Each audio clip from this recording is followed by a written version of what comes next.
అల్లరి చేసి YCP party అనేది లేకుండా ఒక భూస్థాపితం చేయాలనే ఉద్దేశంతో మీరు కక్షపూరితమైన రాజకీయాలు తీసుకురావాలని మీరు కంకణం కట్టుకున్నారని అనిపిస్తుంది.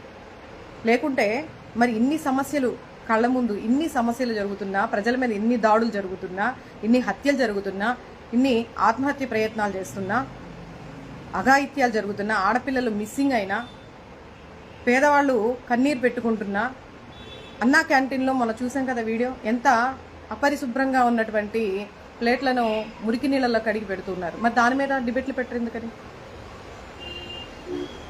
అంటే మీకు అనుకూలంగా ఉండే అన్నీ కూడా ప్రజలకి నెగిటివ్గా చూపించే విధానంలో మీరు పనిచేస్తున్నారనేది స్పష్టంగా అర్థమవుతుంది. ఏదేమైనా ఈరోజు 300 మంది ఆడపిల్లలకి అన్యాయం జరిగింది. దాని వెనక ఎవరున్నా సరే